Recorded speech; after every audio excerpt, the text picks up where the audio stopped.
Retour sur les toutes premières quarantaines de notre humanité avec le professeur d'immunologie Patrice Debré, auteur des révolutions de la biologie et de la condition humaine. Il nous rappelle comment l'humanité a fait face à gérer autant que faire se peut les épidémies auxquelles nous avons été confrontés. Face aux terribles épidémies de peste noire qui décimèrent l'Europe au XIVe siècle, va se développer une toute autre stratégie avec laquelle nous sommes forcés de renouer aujourd'hui, la mise en quarantaine. La première quarantaine, qui n'était pas une quarantaine, vous allez le voir, date de 1377,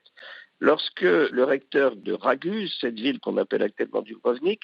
imposa à tout navire en provenance d'une zone infectée un isolement de 30 jours, c'est pour ça que je parle de trentaine au lieu de quarantaine à l'époque, sur l'île de Mercado. La ville avait perdu un tiers de sa population, décimée par la peste noire, et la loi stipulait que tout visiteur en provenance d'une région contaminée devait se plier à cette règle de l'isolement, et qu'aucun citoyen de la ville n'était autorisé à les nourrir ni à se rendre dans cette zone d'exclusion. Et puis, en 1423, vous voyez, on est quelques années après, le Sénat de Venise a adopté une loi comparable, et c'est à ce Sénat de Venise qu'on doit l'augmentation de la durée du confinement à 40 jours. Et c'est tout à fait intéressant parce que ce terme de quarantaine correspond assez bien à ce que nous vivons d'ailleurs actuellement. Il correspond de manière, je dirais presque expérimentale en réalité, à l'évolution d'une infection virale qui a un pic et qui est capable de guérison et qui par conséquent, au bout de 40 jours, on peut l'espérer, ne permet plus de contagion à partir du virus. Alors, de manière intéressante, au moment où Venise parle de quarantaine, le premier édifice qui est consacré à la rétention sanitaire, vous voyez qu'on parle aussi de rétention sanitaire, fut construit sur l'île Santa Maria di Nazaré et qui, par déformation, a légué son nom à ce type de bâtiment qu'on appelle les lazarets. Et au cours de cette réclusion, les voyageurs étaient séparés du personnel de l'établissement, les marchandises étaient dispersées sur une esplanade qui était ouverte au vent,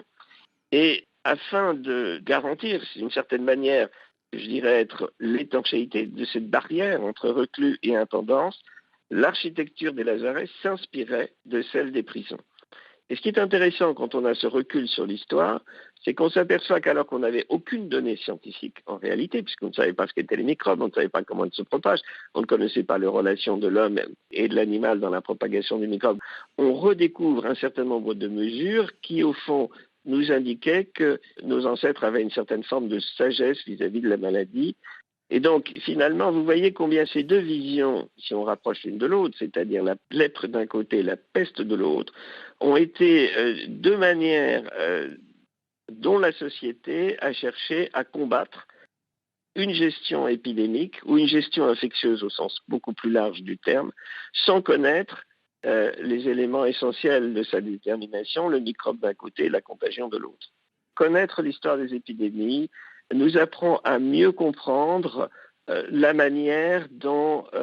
les épidémies d'aujourd'hui, les infections d'aujourd'hui sont gérées.